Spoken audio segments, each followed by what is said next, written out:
Hi guys, it's Christy Buen and welcome back to my channel. In today's video, I will be showing you how I transformed and decorated this room, which is the master bedroom of my parents, on a budget. If you're interested in how I decorated and transformed this place, then please keep on watching.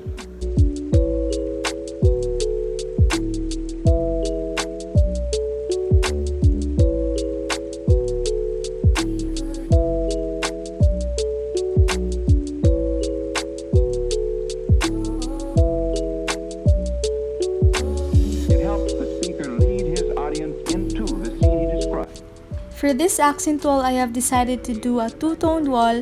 That is why naglagay ako ng masking tape across the wall. Also, naglagay ako sa sides ng wall. And don't forget pala guys to put newspaper or used paper sa ilalim para ma-protect natin yung floor. Leftover paint lang to from our living room makeover, which I also decorated and designed. So if you want to see a video on that one, then please let me know in the comment section below.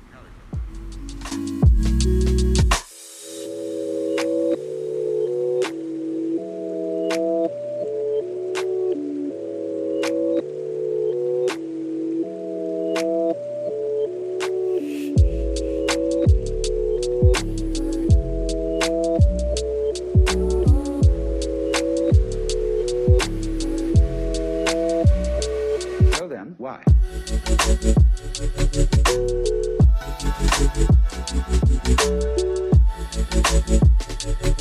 For the sides or edges, use this paintbrush or yung mas smaller type nito.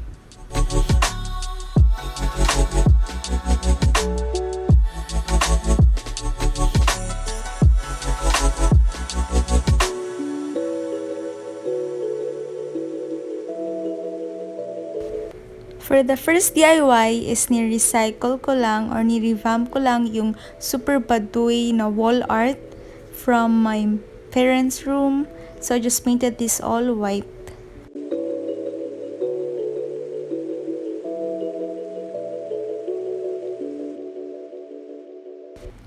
Pagkatapos nito ay naglagay ako ng mga pictures that I printed from Pinterest.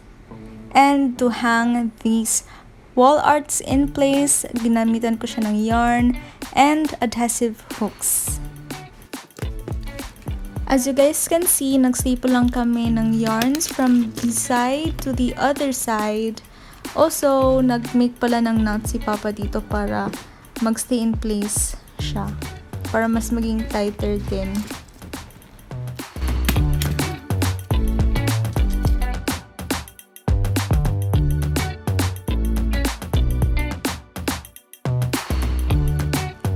Okay, for my second DIY is kumuha lang ako ng mga dahon sa gilid-gilid. And then yung mga old frames namin, nilagay ko lang sila dyan. And that's it. Very simple. And you will see later it's really cute. For my last DIY is very simple and easy to do. I just printed some pictures from Pinterest. And then, dinikit ko siya sa wall using double-sided tape. That's it! My life na yung wall. So in this DIY project, I only spent less than 200 pesos because we only spent for the paintbrush and the paint roller since paint na ginamit namin is leftover lang from our living room. Because yung paint na ginamit namin is leftover lang yung sa living room namin. I will also be showing you guys where you could buy paint from Shopee, paintbrush. Actually, available lang naman siya sa local hardware stores niyo and it is affordable lang. For this DIY project, I just added some pop of color into the room and then naglagay ako ng mga pictures para my life and para mas inspiring.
that is all guys. Thank you for watching. See you on my next video.